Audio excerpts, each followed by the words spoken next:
Hi, John McElroy here talking all things automotive, and today I want to talk about electric vehicles at General Motors. Because when it comes to electric vehicles, the CEO of General Motors, Mary Barra, says she is all in. And you've heard her slogan, zero, zero, zero.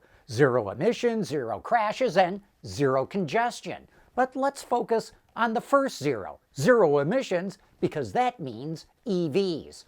Other legacy automakers made a very logical decision. They've all launched EVs that are built on ICE platforms. That saves a ton of time and money, but it's not the right answer. It's a compromise that results in an EV platform that is heavier and costs more to manufacture. General Motors did the opposite. It decided to go with a clean sheet design, all new, from the tires to the roof and bumper to bumper. That's what the Ultium platform is all about. And I believe it gave General Motors a 3-year head start on all the other legacy automakers. Most of them are not going to have their own clean sheet designs until around 2025. Look at what GM has in place and what it's got coming on the way. 6 EV assembly plants. There's Factory Zero in Detroit, which makes the Hummer EV and Silverado EV, and later this year, the Cruise Origin electric autonomous vehicle. Then there's the Orion plant, also in Michigan, that makes the Bolt right now, but it's going to be retooled to make Silverados and Sierras. Then there's the Lansing, Michigan plant that's going to make the Corvette SUV, as well as other electric SUVs. In Spring Hill, Tennessee, GM makes the Cadillac Lyriq and will soon start making the Acura ZDX.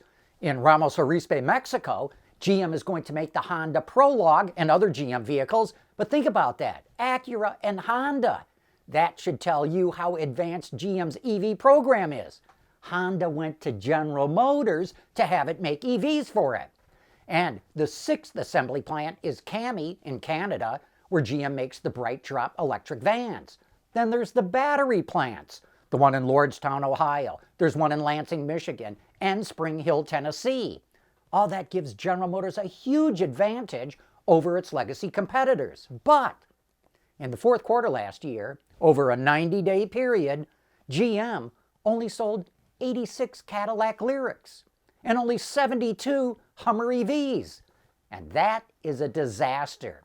General Motors is known for its ability to launch cars and ramp them up to line speed quickly, so something went wrong. I mean, only 72 Lyriqs? When we know they've got over 20,000 customers who want it right now?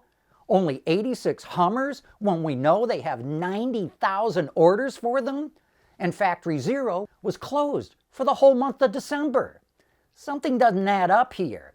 Then we get word that GM is not going to build its 4th battery plant with LG, and it's going to invest $840 million in its next generation V8 engine. What is going on? GM isn't talking much about this, but let's connect the dots from the tidbits that have come out here and there. Reportedly, GM wants to ramp up its Lordstown battery plant faster than it's going, but LG is dragging its feet. Can't blame LG for wanting to take things slow. It had to eat the cost of the Bolt battery recall, which cost it $1.8 billion.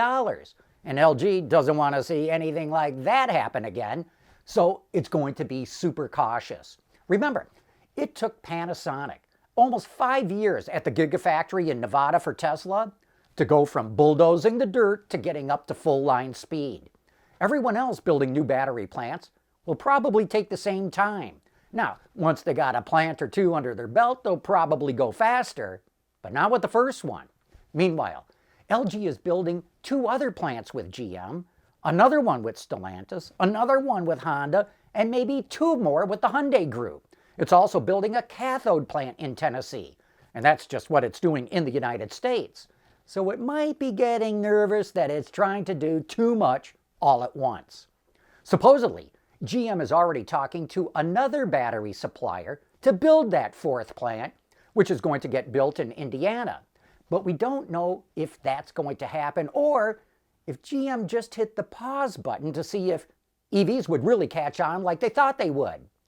But then GM announced the investment in a new 6th-generation small block V8, $850 million worth. Makes sense. They need the profits from those full-size pickups and SUVs that are going to use those V8s to pay for all their investment in electric vehicles. But could it be that GM is hedging its bets? Is it worried that maybe EVs are not going to catch on as fast as it originally thought they would? Or what if they don't catch on fast enough in the near term to pay for all those investments? Maybe GM decided it better have new V8s in case this EV thing isn't really a thing.